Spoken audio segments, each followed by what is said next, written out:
Hello everyone. तो आज का हमारा टॉपिक रहने वाला है GOC. GOC journal organic chemistry का। बिल्कुल बेसिक से स्टार्ट करेंगे, एडवांस की तरफ जाएंगे और बहुत मज़े मज़े से पढ़ेंगे। तो चलिए स्टार्ट करते हैं। जीओसी क्या है, जर्नल ऑर्गेनिक केमिस्ट्री क्या है। सबसे पहले मैं आपको बताऊंगा कि जर्नल ऑर्गेनिक केमिस्ट्री हम पढ़ते क्यों हैं और क्या क्या चीज़ें हम उसमें पढ़ते हैं। तो सबसे पहले बात करेंगे कि कौन कौन सी ऐसी चीज़ें हैं जो हमें जीओसी के अंदर पढ़नी है। कौन कौन सी ऐसी चीज़ें हैं जो हमें जीओसी के अंदर पढ़नी है। तो मोस्टली जीओसी के अंदर हम दो ही चीज़ें पढ़ते हैं। वो दो चीज़ें कौन कौन सी हैं। पहली बात करते हैं हम इलेक्ट्रॉनिक डिस्प्लेसमेंट की। इलेक्ट्रॉनिक डिस्प्लेसमेंट की इलेक्ट्रॉनिक डिस्प्लेसमेंट की और जो दूसरी बात हम यहाँ पे करते हैं वो करते हैं हम application of electronic displacement. Application of electronic displacement. तो मोस्टली इन्हीं दो चीज़ों के बारे में हम जर्नल ऑर्गेनिक केमिस्ट्री में पढ़ते हैं। अब बात करेंगे इलेक्ट्रॉनिक डिस्प्लेसमेंट की। तो देखो, इलेक्ट्रॉनिक डिस्प्लेसमेंट में हमें क्या करना होता है, इलेक्ट्रॉन्स को डिस्प्लेस करवाना होता है। अब उन इलेक्ट्रॉन्स को डिस्प्लेस हम दो तरीकों से कर सकते हैं। वो दो तरीके कौन कौन से हैं उनके बारे में चर्चा करेंगे। वो दो तरीके कौन कौन से हैं। पहला हम इलेक्ट्रॉन को डिस्प्लेसमेंट कर सकते हैं रिएजेंट की प्रेजेंस में, है ना। तो पहले हम बात करेंगे विदाउट रिएजेंट।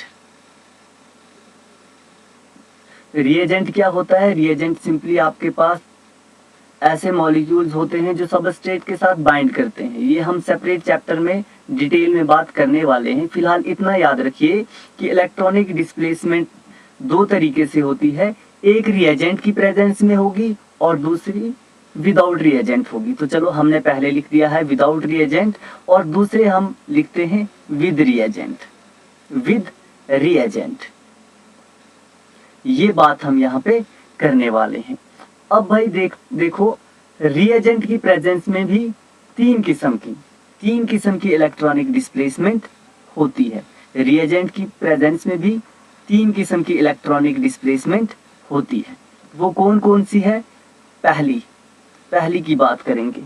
आप इलेक्ट्रॉन्स को पाई बॉन्ड के थ्रू शिफ्ट करवा सकते हैं। आप इलेक्ट्रॉन को सिग्मा पाई बॉन्ड के थ्रू शिफ्ट करवा सकते हो, डिस्प्लेस करवा सकते हो। तीसरी आप चीज पढ़ोगे कि आप इलेक्ट्रॉन्स को सिग्मा बॉन्ड की मदद से शिफ्ट करवा सकते हो। अब बात करेंगे पाई बॉन्ड की। अगर आप इलेक्ट्रॉन्स को पाई बॉन्ड की मदद से शिफ्ट करवा रहे हो तो उस किस्म की डिस्प्लेसमेंट को नाम दिया जाता है रेजोनेंस। अगर आप इलेक्ट्रॉन्स को सिग्मा और पाई अगर आप इलेक्ट्रॉन्स की डिस्प्लेसमेंट सिग्मा और पाई बॉन्ड दोनों की मदद से करा रहे हो, उसे नाम दिया जाता है हाइपर कंजुगेशन। अगर आप इलेक्ट्रॉन्स को डिस्प्लेस सिर्फ और सिर्फ सिग्मा बॉन्ड की मदद से करवा रहे हो, उसे नाम दिया जाता है इंडक्टिव इफेक्ट का नाम दिया जाता है। ठीक है, तो ये चीजें हम पढ़ने वाले हैं कि अगर आपकी इलेक्ट्रॉन्स की डिस्प्लेसमेंट रिएजेंट के बिना हो रही है, यानी कि यहाँ पे आपको किसी भी किस्म का कोई भी रिएजेंट नहीं चाहिए होता है। अब बात करेंगे कि अगर आप रिएजेंट के साथ इलेक्ट्रॉन्स को डिस्प्लेस करवा रहे हो तो क्या होने वाला है। यहाँ पे आपको दो किस्म के इफेक्ट देखने को मिलते हैं। एक को कहा जाता है इलेक्ट्रोमैरिक। पहला होता है आपके पास इलेक्ट्रोमैरिक और जो दूसरा इफेक्ट होता है आपके पास इंडक्टोमैरिक।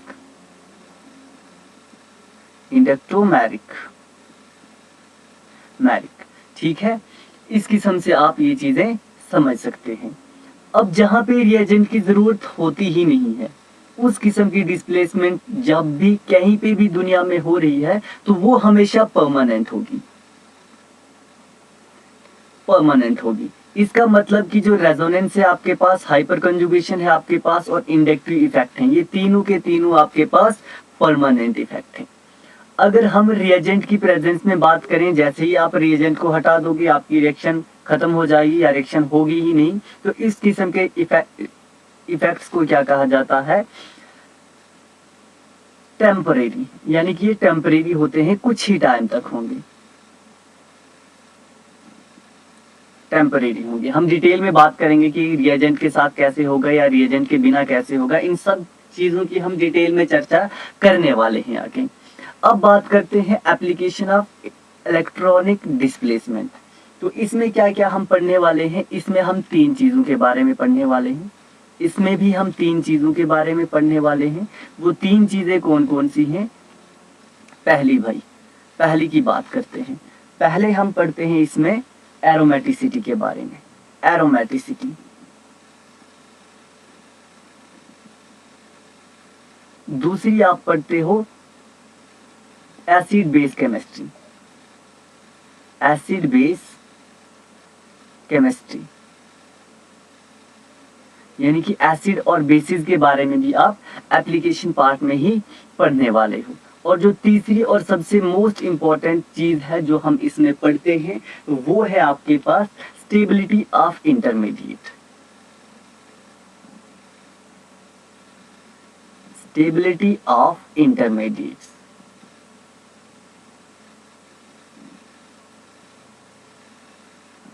तो ये था हमारा अभी तक कि हम जीओसी जनरल ऑर्गेनिक केमिस्ट्री अगर पढ़ते हैं तो क्यों पढ़ते हैं और क्या क्या चीजें हम उसमें पढ़ते हैं। अब वन बाय वन हम स्टार्ट करेंगे, वन बाय वन करके हम इन सारी चीजों को पढ़ने वाले हैं।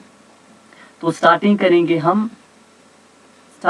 हम इलेक्ट्रॉनिक डिस्प्लेसमेंट वाले पार्ट से।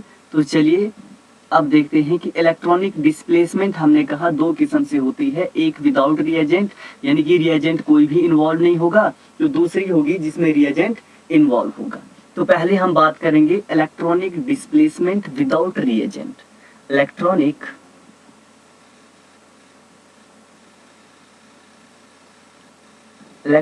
डिस्प्लेसमेंट विदाउट रिएजेंट,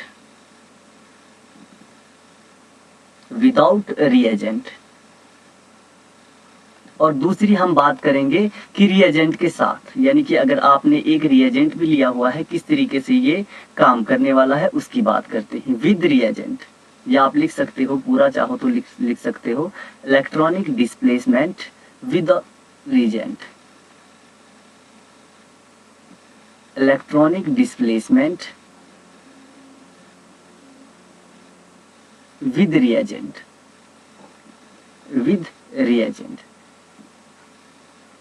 यहाँ पे इन चीजों की हम चर्चा करने वाले हैं। तो चलो पहले बात करते हैं कि विदाउट रिएजेंट, जब कोई भी रिएजेंट नहीं होगा तो किस किस्म से ये काम करेगा। आपने पढ़ा होगा कि ये आपके पास कार्बन है, इसके बीच में डबल बॉन्ड है और यहाँ पे आपके पास क्या है, दूसरा कार्बन है और यहाँ पे आपके पास कोई OR ग्रुप लगा हुआ है, यहाँ पे आपके पास कोई OR ग्रुप लगा हुआ है। आप सिंपली क्या करते हो, OR के पास, ऑक्सीजन के पास लोन पेयर होंगे, ये लोन पेयर यहाँ पे डोनेट होगा और यहाँ से ये जो बॉन्ड है ये यहाँ पे शिफ्ट हो जाएगा, चाहो तो यहाँ पे CH लिख लेना, इस तरीके से शिफ्ट हो जाएगा। और शिफ्ट होने के बाद आप इसका कुछ रेजोनेटिंग स्ट्रक्चर इस तरीके से दिखाते हो, ये कार्बन है, इसके ऊपर नेगेटिव चार्ज आ जाएगा। नेगेटिव चार्ज इसलिए आएगा क्योंकि इलेक्ट्रॉन डेंसिटी यहाँ पे इंक्रीज कर जाएगी, इलेक्ट्रॉन डेंसिटी यहाँ पे इंक्रीज कर जाएगी। और क्या होगा, यहाँ पे CH ऐसे ही रहेगा और यहाँ पे डबल बॉन्ड OR हो जाएगा, है ना। और इलेक्ट्रॉन पेयर इसने इसको डोनेट किए हैं, उसकी वजह से यहाँ इसके ऊपर पॉजिटिव चार्ज आ जाएगा और पॉजिटिव और नेगेटिव चार्ज दोनों एक दूसरे को स्टेबलाइज करके रखते हैं। मैंने बताया था अगर रिएजेंट के बिना हो रहा है तो वो आपके पास क्या होता है, एक परमानेंट इफेक्ट होता है, परमानेंट इफेक्ट होता है। अब बात करेंगे रिएजेंट की प्रेजेंस में। है ना, रिएजेंट की प्रेजेंस में।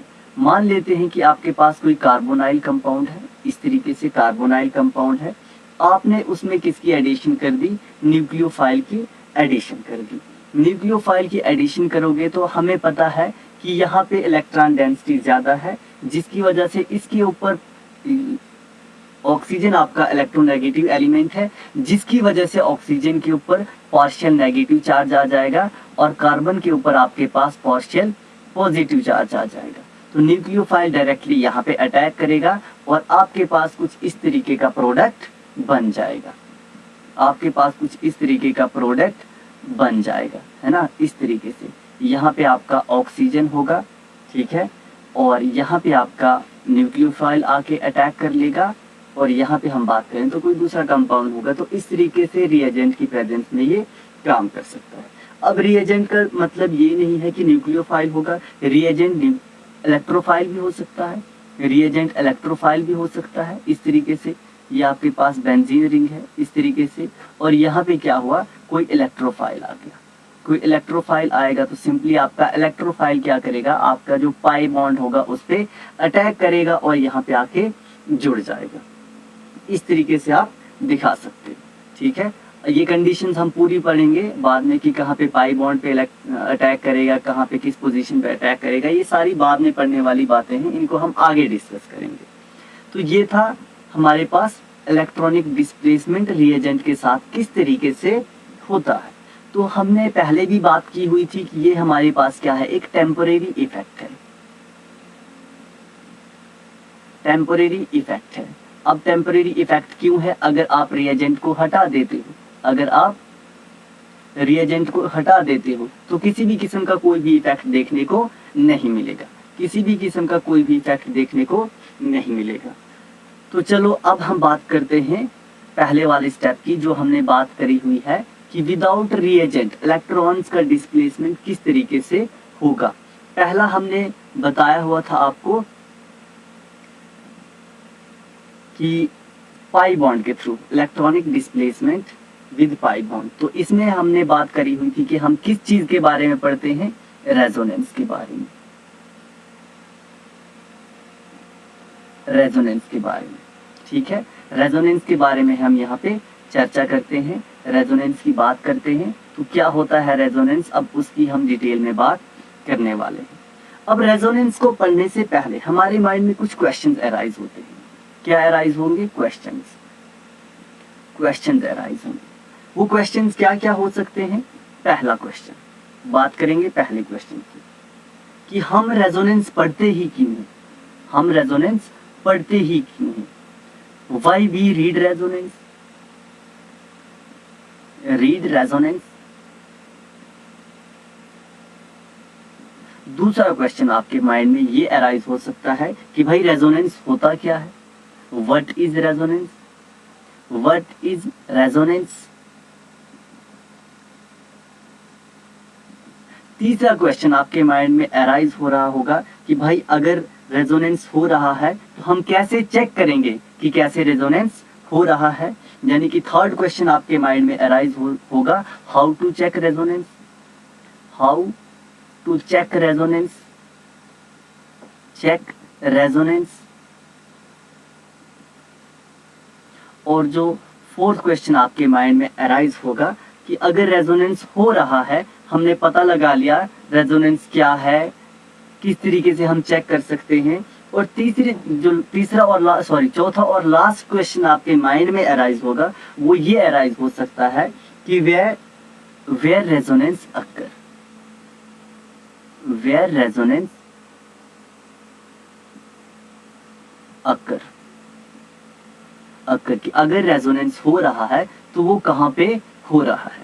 इन चीजों की भी हम बात यहाँ पे करने वाले हैं। अब वन बाय वन इन सारे क्वेश्चंस के हमें आंसर्स देने होंगे, वन बाय वन करके इन सारे क्वेश्चंस के आंसर्स देने होंगे। तो सबसे पहले हम ढूंढेंगे वाई का आंसर, सबसे पहले हमें इसका आंसर ढूंढना है, वाई का आंसर ढूंढना है कि भाई रेजोनेंस होता ही क्यों है, इस चीज का आंसर हमें सबसे पहले ढूंढना है। तो चलो बात करते हैं रेजोनेंस की कि भाई रेजोनेंस अगर हो रहा है आपका तो क्यों हो रहा है ना। सॉरी, पहला पहला क्वेश्चन क्या है हमारे पास कि हम रेजोनेंस पढ़ते ही क्यों, वाई वी रीड रेजोनेंस, हम रेजोनेंस क्यों पढ़ते हैं। आपने बेसिक कुछ क्लासेस में पढ़ा होगा, 11th-12th की अगर हम बात करें, आप इस किस्म से एक फिनोल लेते थे, इस तरीके से आपके पास कोई भी फिनोल होता था, फिनोल की आप रिएक्शन करवा देते थे किसी भी इलेक्ट्रोफाइल के साथ, किसी भी इलेक्ट्रोफाइल के साथ, और रिएक्शन करवाने के बाद आप बताते थे कि आपके पास जो फिनोल है वो क्या है भाई, ऑर्थो पैरा डायरेक्टिंग है। क्या है, ऑर्थो पैरा डायरेक्टिंग है। और आप एक यहाँ पे लगा लेते थे ऑर्थो पोजीशन पे इलेक्ट्रोफाइल, और दूसरा आप पैरा पोजीशन पे लगा लेते थे। इस तरीके से छोटी क्लासेस में हमें सिंपल सा यही बताया जाता था कि भाई क्या है ये ऑर्थो पैरा डायरेक्टिंग है, इसका कोई प्रूफ नहीं मिलता था। अब हम यहाँ पे अच्छे से समझेंगे कि होता ही क्या है, ऑर्थो पैरा डायरेक्टिंग है, तो क्यों है ऑर्थो पैरा डायरेक्टिंग। तो यहाँ पे भाई इस क्वेश्चन को एक्सप्लेन करने के लिए कि हम रेजोनेंस क्यों पढ़ते हैं, इस क्वेश्चन को एक्सप्लेन करने के लिए हमें क्या करना होगा, हमें रेजोनेटिंग स्ट्रक्चर्स बनाने होंगे, और ऑर्थो पैरा डायरेक्टिंग का आंसर ढूंढने के लिए भी हमें कुछ रेजोनेटिंग स्ट्रक्चर्स ड्रा करने होंगे। अब क्या होंगे वो रेजोनेटिंग स्ट्रक्चर, किस तरीके से हम उन्हें ड्रा करेंगे, उनकी बात करते हैं। अब अगर आपके पास फिनोल था तो वो कुछ इस तरीके से होगा, फिनोल था आपके पास तो वो कुछ इस तरीके से बना हुआ होगा, फिनोल आपके पास इस तरीके से बना होगा, ये रहा जी आपका फिनोल, यहाँ पे OH ग्रुप लगा होगा, और यहाँ पे इसके पास क्या होंगे, ये अल्टरनेट पोजीशन पे 3 बॉन्ड होंगे। अब क्या करना है हमें, सिंपल सा ये वाला बॉन्ड जो होगा हमारे पास, इस वाले बॉन्ड को हमें यहाँ पे शिफ्ट कर देना है। यहाँ पे शिफ्ट करने की वजह से कुछ ऐसा स्ट्रक्चर हमारे सामने आ जाएगा, कुछ इस किस्म का स्ट्रक्चर आ जाएगा। यहाँ पे बॉन्ड शिफ्ट हुआ है, यहाँ पे नेगेटिव चार्ज आ जाएगा, है ना। नेगेटिव चार्ज आने के बाद एक बॉन्ड यहाँ पे रहा हुआ है और एक बॉन्ड यहाँ पे रहा हुआ है। अब क्या होगा भाई, ये नेगेटिव चार्ज यहाँ पे आ जाएगा, आपका यहाँ पे आ जाएगा, और ये बॉन्ड शिफ्ट होकर यहाँ चले जाएगा। और जो नेक्स्ट आपके पास रेजोनेटिंग स्ट्रक्चर बनेगा वो कुछ इस तरीके से बनेगा, वो कुछ इस तरीके से बनने वाला है। ये रहा भाई आपके पास OH ग्रुप, है ना। तो ये बॉन्ड जब यहाँ पे शिफ्ट हुआ था तो भाई लीजिए, ये यहाँ पे मैंने डबल बॉन्ड लगा लिया। ये बॉन्ड यहाँ पे शिफ्ट हुआ था, यहाँ पे इलेक्ट्रॉन डेंसिटी बढ़ गई, यहाँ पे मैंने नेगेटिव चार्ज से दिखा दिया। नेक्स्ट क्या है भाई, नेक्स्ट आपके पास यहाँ पे डबल बॉन्ड है। अब क्या होगा, ये नेगेटिव चार्ज यहाँ पे डीलोकलाइज हो जाएगा, और ये वाला कहाँ शिफ्ट हो जाएगा, यहाँ पे शिफ्ट हो जाएगा। और नेक्स्ट जो आपके पास रेजोनेटिंग स्ट्रक्चर बनने वाला है वो कुछ इस तरीके से बनने वाला है, वो कुछ इस तरीके से बनने वाला है। तो यहाँ पे आपका single bond sorry double bond था, अब ये चार्ज यहाँ पे शिफ्ट हुआ है तो यहाँ पे भाई आपका डबल बॉन्ड आ जाएगा। ये चार्ज, ये बॉन्ड यहाँ से यहाँ शिफ्ट हुआ है तो यहाँ पे नेगेटिव चार्ज आ जाएगा। और एक और रेजोनेटिंग स्ट्रक्चर बनेगा हमारे पास, एक और रेजोनेटिंग स्ट्रक्चर इस तरीके से बनने वाला है। ये रहा आपके पास रेजोनेटिंग स्ट्रक्चर। जब ये वाला नेगेटिव चार्ज यहाँ शिफ्ट हो जाएगा तो भाई यहाँ पे आपका डबल बॉन्ड आ जाएगा, यहाँ पे पहले से ही आपके पास डबल बॉन्ड था और यहाँ पे भी डबल बॉन्ड था, और आपका जो फिनोल है वो दोबारा से उसी पोजीशन में आ रहा है। तो क्वेश्चन ये था कि भाई आपके पास ये ऑर्थो पैरा डायरेक्टिंग क्यों होते हैं। अगर आप ध्यान से एक चीज देखो यहाँ पे, तो एक चीज आपको कॉमन देखने को मिल रही है कि जो नेगेटिव चार्ज है, नेगेटिव चार्ज है, हम नेगेटिव चार्ज की बात करते हैं, यहाँ पे है, फिर यहाँ पे है, फिर यहाँ पे है। तो नेगेटिव चार्ज हमेशा आपको कहाँ देखने को मिल रहा है, नेगेटिव चार्ज आपको हमेशा ऑर्थो पैरा पोजीशन पे देखने को मिल रहा है। ऑर्थो पैरा, ऑर्थो और पैरा पोजीशन पे नेगेटिव चार्ज देखने को मिल रहा है। अब नेगेटिव चार्ज का मतलब क्या है कि वहां पे इलेक्ट्रॉन डेंसिटी ज्यादा होगी। इलेक्ट्रॉन डेंसिटी जहां पे ज्यादा होगी वहां पे ही तो हमारा इलेक्ट्रोफाइल अटैक करेगा। इसलिए क्या होता है हमारे पास फिनोल की जब हम रिएक्शन करवाते हैं किसी भी इलेक्ट्रोफाइल के साथ, तो आपके पास जो प्रोडक्ट मिलते हैं वो ऑर्थो पैरा प्रोडक्ट मिलते हैं। तो ये था हमारा क्वेश्चन पहले वाला कि व्हाई वी रीड रेजोनेंस, हम रेजोनेंस पढ़ते क्यों हैं। अब नेक्स्ट क्वेश्चन की तरफ चलते हैं। नेक्स्ट क्वेश्चन था हमारे पास व्हाट इज रेजोनेंस, कि आपके पास रेजोनेंस होता क्या है, रेजोनेंस होता क्या है, यानी कि अब हमें किस चीज का आंसर ढूंढना है, अब हमें व्हाट का आंसर ढूंढना है। ठीक है, अब हमें व्हाट का आंसर ढूंढना है कि रेजोनेंस होता क्या है। तो हमने अभी तक हम देखते आ रहे हैं कि रेजोनेंस में क्या हो रहा है, इलेक्ट्रॉन्स का डिस्प्लेसमेंट हो रहा है। किसकी मदद से हो रहा है भाई, पाई बॉन्ड की मदद से हो रहा है। आप बता सकते हैं कि रेजोनेंस क्या है आपके पास, इलेक्ट्रॉनिक डिस्प्लेसमेंट, इलेक्ट्रॉनिक डिस्प्लेसमेंट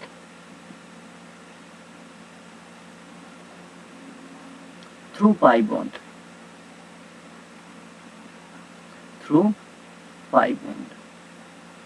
ठीक है, पाई बॉन्ड से कहीं भी आपको इलेक्ट्रॉनिक डिस्प्लेसमेंट, इलेक्ट्रॉन को डिस्प्लेसमेंट देखने को मिल रहा है तो वो आपके पास क्या हो जाएगा, वो आपके पास रेजोनेंस हो जाएगा। ये रहा आपका तीसरा क्वेश्चन। अब आपका लास्ट क्वेश्चन क्या था कि भाई रेजोनेंस कहाँ पे होगा, हमें कैसे पता चलेगा कि अगर कहीं पे रेजोनेंस हो रहा है तो कहाँ पे हो रहा है, बात करेंगे। अब नेक्स्ट क्वेश्चन है आपके पास हाउ का, कि अगर रेजोनेंस हो रहा है कहीं पे तो किस तरीके से रेजोनेंस हो रहा है। रेजोनेंस चेक करने के लिए हमारे पास कुछ कंडीशंस होती है ना, तो उन कंडीशन से हमें हाउ का भी आंसर मिल जाएगा। ठीक है, तो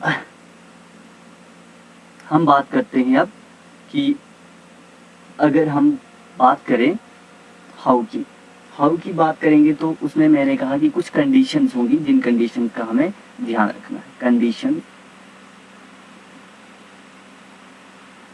कंडीशन फॉर रेजोनेंस,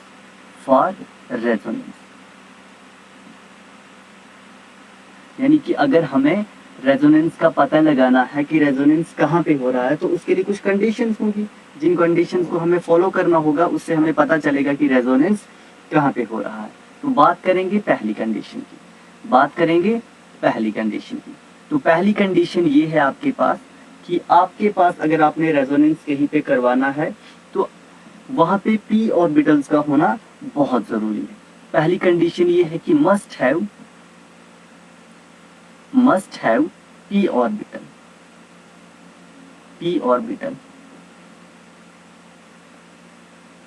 अब क्या p ऑर्बिटल होगा तो रेजोनेंस हो जाएगी? नहीं, हर टाइम ये पॉसिबल नहीं है। अगर हमें p ऑर्बिटल मिल जाता है तो उसके बाद में दूसरी कंडीशन क्या होगी, एडजेसेंट p ऑर्बिटल होना चाहिए,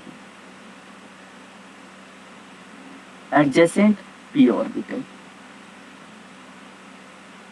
यानी कि अगर आपके पास एक p ऑर्बिटल है तो उसके बगल में भी आपको p ऑर्बिटल देखने को मिलेगा, तभी जाके वहां पे रेजोनेंस होगा, अदरवाइज नहीं होगा। बात करेंगे तीसरी कंडीशन की। तीसरी कंडीशन क्या है आपके पास, जो p ऑर्बिटल्स होंगे वो हमेशा सेम प्लेन में होने चाहिए। p orbitals must have same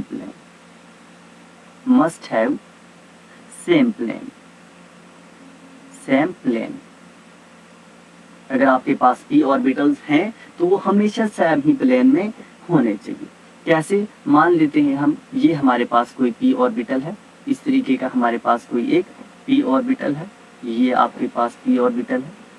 ठीक है, अगर ये p एक p एक्स एक्सिस पर है और दूसरा भी p एक्स एक्सिस पर ही होना चाहिए, यानी कि अगर एक ऑर्बिटल आपके पास px है तो दूसरा भी px ही होना चाहिए, क्योंकि हमें पता है पाई बॉन्ड बनने के लिए साइड वाइज ओवरलैपिंग होती है। इस तरीके से आपके पास पाई बॉन्ड बनेगा। अब एक अगर आपके पास x एक्सिस है यानी कि px का ऑर्बिटल है, दूसरा आपके पास py का ऑर्बिटल है, तो यहाँ पे कभी भी ये वाली कंडीशन फॉलो नहीं होगी। अगर ऐसा हो रहा है तो रेजोनेंस आपके पास होगा ही नहीं। हाँ भाई, p ऑर्बिटल भी है, बगल में भी p ऑर्बिटल है, एडजेसेंट p ऑर्बिटल भी है, लेकिन यहाँ पे कौन सी कंडीशन फॉलो नहीं हो रही है, थर्ड कंडीशन फॉलो नहीं हो रही है।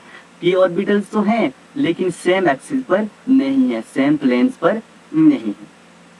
तो ये थी अब कंडीशन कि आपके पास रेजोनेंस किस तरीके से होता है, रेजोनेंस किस तरीके से होता था। ये है आपके पास हाउ का आंसर। अब हम ढूंढेंगे वेयर का आंसर, कि आपके पास रेजोनेंस अगर हो रहा है तो कहाँ पे हो रहा है। बात करेंगे कि रेजोनेंस अगर आपके पास हो रहा है तो वो कहाँ पे हो रहा है। ये आपकी रही पहली कंडीशन, इसको मैं अलग अलग कलर से मार्क कर लेता हूँ ताकि आप अच्छे से इन्हें नोट कर पाओ। ये रही भाई दूसरी कंडीशन, ये रही दूसरी कंडीशन, और आपके पास ये रही तीसरी कंडीशन। तीनों कंडीशनें बहुत इंपॉर्टेंट हैं, नोट कर लेना ध्यान से। ये रही 3 की 3 कंडीशन। अब हम बात करते हैं कि रेजोनेंस कहाँ पे होगा, है ना। अब ढूंढना है भाई हमने वेयर का आंसर, अब ढूंढना है हमने वेयर का आंसर,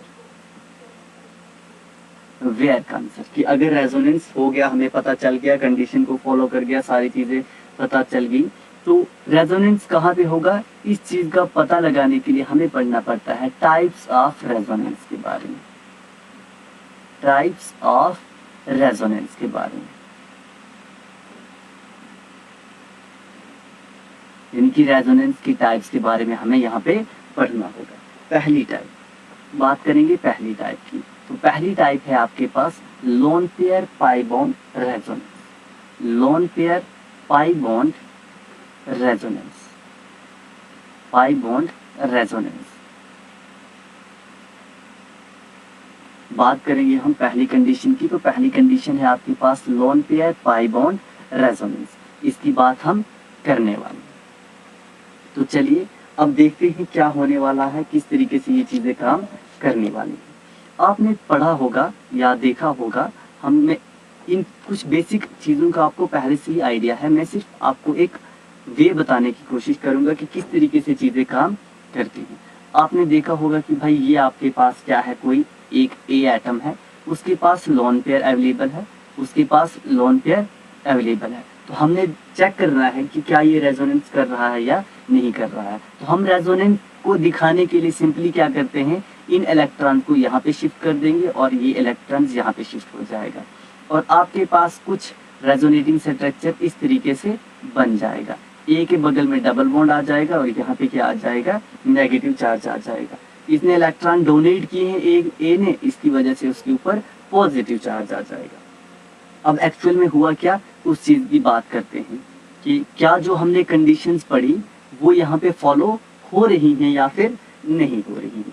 सबसे पहली बात, ये कुछ इस तरीके से आपके पास स्ट्रक्चर था, कुछ इस तरीके से स्ट्रक्चर था। ये ए था आपके पास, इसके पास पी ऑर्बिटल अवेलेबल था जी, ये रहा जी पी ऑर्बिटल। अब इस पी ऑर्बिटल में इलेक्ट्रॉन भी होंगे इस तरीके से।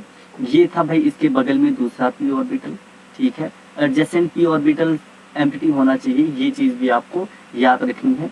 और यहाँ पे था ये कोई तीसरा पी ऑर्बिटल, और इन्होंने क्या हुआ था, ओवरलैप करके यहाँ पे एक डबल बॉन्ड बना लिया था, आपस में ओवरलैपिंग करके एक डबल बॉन्ड बना लिया था। इस तरीके से दो इलेक्ट्रॉन्स यहाँ पे इन्वॉल्व हुए होंगे। तो हम देख सकते हैं कि हमने क्या किया, ये इलेक्ट्रॉन यहाँ पे शिफ्ट करवा दिए सिंपली, है ना। ये इलेक्ट्रॉन कहाँ पे शिफ्ट होंगे, यहाँ पे शिफ्ट होंगे, और ये वाले कहाँ पे शिफ्ट होंगे, यहाँ पे शिफ्ट हो जाएंगे। और आपके पास क्या बन जाएगा, स्ट्रक्चर कुछ इस प्रकार से बन जाएगा। ये रहा भाई, ये रहा आपके पास एक पी ऑर्बिटल, ये रहा दूसरा पी ऑर्बिटल, ये रहा तीसरा पी ऑर्बिटल। अब चेंजिंग क्या हुई यहाँ पे, ये जो इलेक्ट्रॉन्स थे ये कहाँ शिफ्ट हो गए, इस वाले ऑर्बिटल में शिफ्ट हो गए। ये लीजिए भाई दिखा दिया, यहाँ पे पाई बॉन्ड था वो खत्म हो गया, पाई बॉन्ड यहाँ पे रहा ही नहीं। अब पाई बॉन्ड किसके बीच में है, इसके और इसके बीच में है। इसका मतलब इन दो की आपस में ओवरलैपिंग हुई होगी। ओवरलैपिंग होने के लिए इलेक्ट्रॉन्स की जरूरत होगी, तो वो इलेक्ट्रॉन्स तो ए के लोन पेयर ने डोनेट किए थे, ए के लोन पेयर ने डोनेट किए थे। तो इस किस्म से आपका ये स्ट्रक्चर यहाँ पे बन जाएगा। आई होप आपको ये सारी चीजें समझ में आई होंगी। अगर यहाँ तक किसी को कोई डाउट है तो आप पूछ सकते हो अपना किसी भी किस्म का डाउट, अगर आपको यहाँ तक है।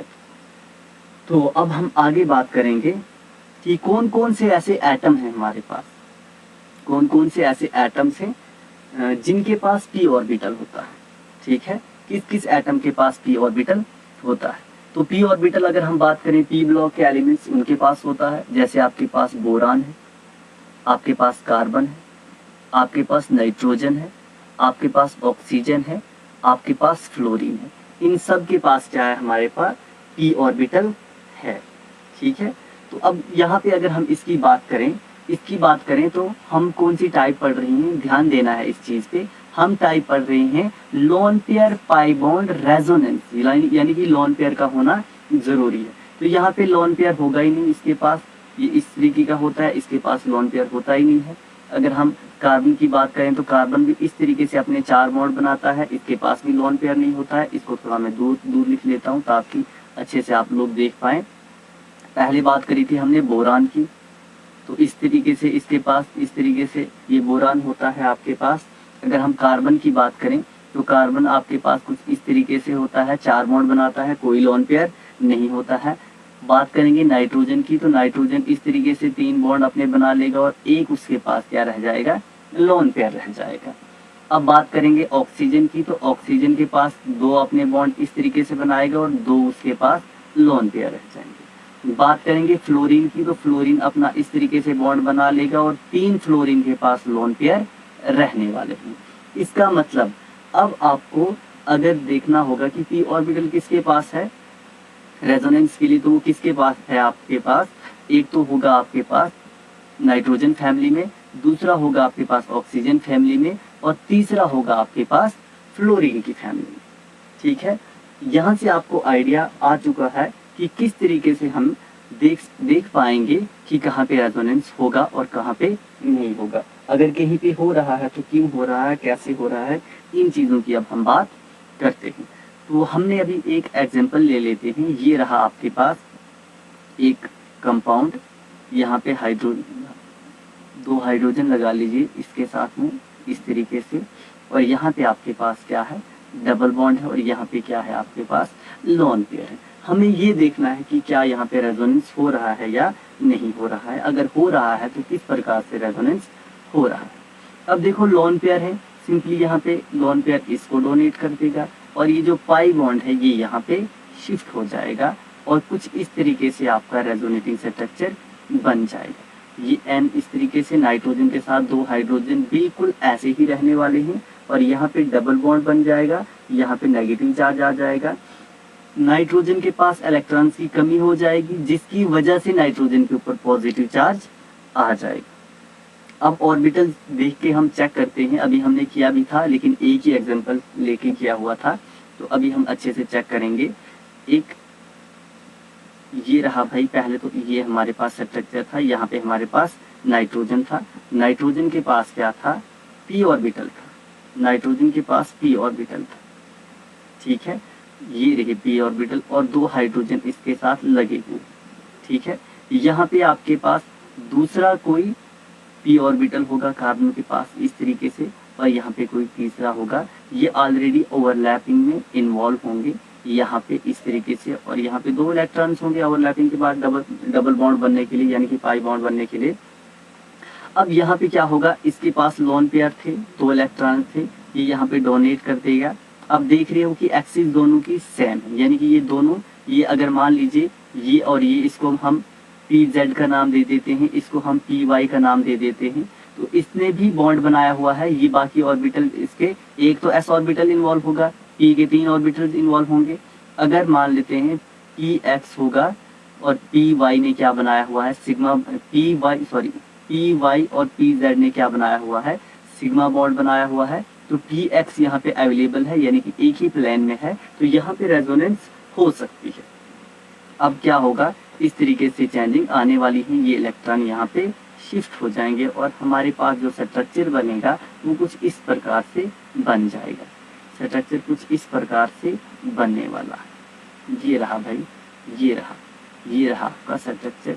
यहाँ पे ये नाइट्रोजन था हमारे पास, ये कोई कार्बन था यहाँ पे, और ये कुछ इस तरीके से था। अब यहाँ पे इलेक्ट्रॉन शिफ्ट होने की वजह से ये वाला बॉन्ड तो खत्म हो गया, वो इलेक्ट्रॉन तो पी के ऑर्बिटल में चलेगी। अब यहाँ पे इलेक्ट्रॉन्स यहाँ पे डोनेट हुए हैं, तो इसका मतलब इनके पास पाई बॉन्ड बनने वाला है, यानी कि एक ही प्लेन में है, तो फेस टू फेस ओवरलैपिंग होगी और पाई बॉन्ड बन जाएगा, तो यहाँ पे रेजोनेंस होगा जी, यहाँ पे रेजोनेंस होगा। अब मैं आपको एक क्वेश्चन पूछता हूँ, 2 कंडीशन देता हूँ। ठीक है, 2 कंडीशन देते हैं, जिन कंडीशन की मदद से हम ये आइडिया लगाएंगे कि भाई कहाँ पे रेजोनेंस होगा या कहाँ पे रेजोनेंस नहीं होगा। अब आपके पास एक कंपाउंड ये रहा, एक चलो यही ले लेते हैं जिसकी हमने एक अभी एग्जांपल ली थी, इस तरीके से, जैसे NH2 लिया हुआ था, है ना, इस तरीके से था। और दूसरा अगर मैं इस किस्म के कंपाउंड ले लेता हूँ, जैसे कि आपके पास ये है, ये है, ये है, यहाँ पे मैं सेम ग्रुप लगा लेता हूँ NH2 और यहाँ पे मैं डबल बॉन्ड लगा लेता हूँ। इसका तो हमें आइडिया है कि भाई चलो हमने चेक कर लिया कि यहाँ पे रेजोनेंस होगा। तो क्या यहाँ पे रेजोनेंस होगा? लोन पेयर इसके पास भी है और डबल बॉन्ड इसके पास भी है। लोन पेयर और डबल बॉन्ड दोनों इसके पास है। तो क्या यहाँ पे रेजोनेंस होगा? तो भाई अगर रेजोनेंस का पूछे मुझसे कोई यहाँ पे, तो मेरा आंसर होगा नो, यहाँ पे रेजोनेंस नहीं होने वाला है। क्वेश्चन ये अराइज होगा कि भाई यहाँ पे भी लोन पेयर है, यहाँ पे भी डबल बॉन्ड है, तो यहाँ पे रेजोनेंस क्यों नहीं होगा? अब रेजोनेंस होने के लिए कंडीशंस क्या थी हमारे पास? पहली जो टाइप ही हम पढ़ रहे हैं loan pair pi bond resonance, है ना। अब क्या था हमारे पास? यहाँ पे कार्बन है, हमने सेकंड वाली कंडीशन पढ़ी हुई थी कि जो एडजेसेंट p ऑर्बिटल होना चाहिए उसके पास, ठीक है, वैकेंट एडजेसेंट p ऑर्बिटल होना चाहिए, और उसके बाद में ऑर्बिटल्स हमारे पास एक्सिस में ही सेमी एक्सिस में लाई करने चाहिए। तो अब यहाँ पे कार्बन ने 4 बॉन्ड बनाए हुए हैं। ये वहाँ पे मान लीजिए हाइड्रोजन था, यहाँ पे हाइड्रोजन था, तो यहाँ पे आपके पास सिग्मा बॉन्ड है, यहाँ पे सिग्मा बॉन्ड है। हम कौन सी टाइप पढ़ रहे हैं? देखो ये भी सिग्मा बॉन्ड है, ये भी सिग्मा बॉन्ड है, ये भी सिग्मा बॉन्ड है, और यहाँ ये भी सिग्मा बॉन्ड है। तो सिग्मा बॉन्ड होगा तो यहाँ पे जो लोन पेयर होगा वो रेजोनेंस नहीं कर पाएगा। अब हमें कैसे पता चलेगा कि कौन सा लोन पेयर रेजोनेंस करता है और कौन सा लोन पेयर नहीं रेजोनेंस करता है? ठीक है, तो उसके बेसिस पर हमें 2 किस्म के लोन पेयर देखने को मिल सकते हैं। अगर यहाँ पे अगर हम मान लें ये वाला जो लोन पेयर था ये रेजोनेंस कर रहा था, ये वाला लोन पेयर आपका रेजोनेंस कर रहा था, तो वो लोन पेयर जो रेजोनेंस करेगा उसे कहा जाता है delocalised lone pair, delocalised lone pair. और वो लोन पेयर जो रेजोनेंस नहीं करेगा उसे कहा जाता है लोकलाइज्ड लोन पेयर। LP लिख रहा हूं मैं शॉर्टकट में, LP लोन पेयर यानी कि लोकलाइज्ड लोन पेयर। इस तरीके से आप चीजें देख सकते हो। अगर बगल में क्या होगा? बगल में सिग्मा बॉन्ड है, बगल में अगर सारे के सारे बॉन्ड सिग्मा हैं, एडजेसेंट p ऑर्बिटल के पास सारे के सारे बॉन्ड अगर सिग्मा है, तो वहां पे कभी भी रेजोनेंस नहीं होगा, क्योंकि ऑर्बिटल्स अपने अपने काम में बिजी है, कोई भी ऑर्बिटल अवेलेबल ही नहीं है जो रेजोनेंस कर सके। अब यहाँ पे क्या है? हम पढ़ रहे हैं loan pair pi bond resonance, यानी कि अगर पाई बॉन्ड फॉर्म होगा तो पाई इलेक्ट्रॉन्स भी होंगे, पाई इलेक्ट्रॉन्स भी होंगे, पाई इलेक्ट्रॉन भी होंगे। जब आप एरोमेटिसिटी का टॉपिक पढ़ते हो तो वहाँ पे पाई इलेक्ट्रॉन का बहुत इंपॉर्टेंट रोल होता है। तो अब हम बात करेंगे कि पाई इलेक्ट्रॉन का किस तरीके से पता लगाना है कि कितने पाई इलेक्ट्रॉन्स हैं। लोन पेयर अगर आपके पास, ये चीज नोट रख लेना, अगर लोन पेयर आपका, यहाँ पे लिख लेता हूँ, अगर लोन पेयर आपके पास लोकलाइज्ड है, अगर आपके पास लोकलाइज्ड लोन पेयर है तो वो कभी भी पाई इलेक्ट्रॉन में काउंट नहीं होगा, ठीक है। पाई इलेक्ट्रॉन में कभी भी हम उसे काउंट नहीं करेंगे। लेकिन अगर आपका lone pair delocalise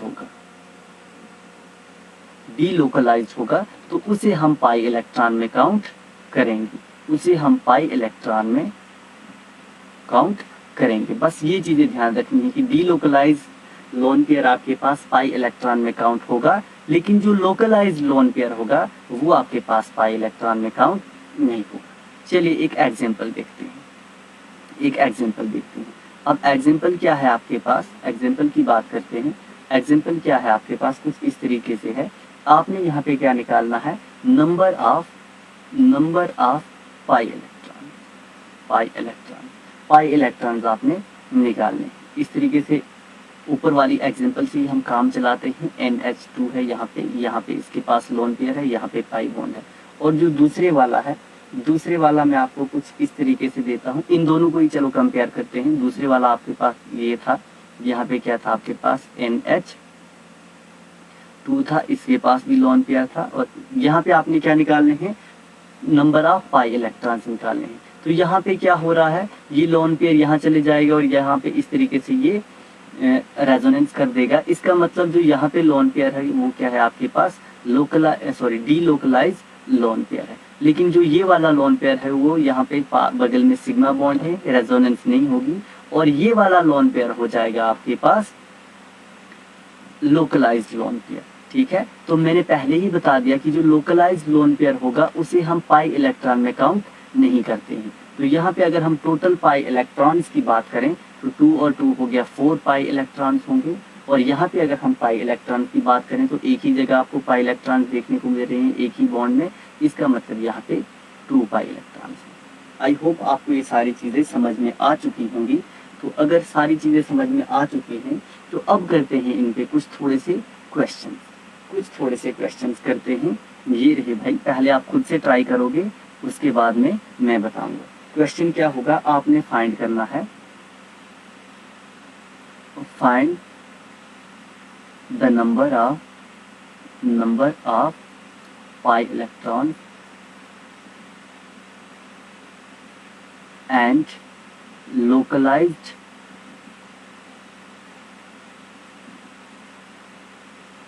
localized or delocalized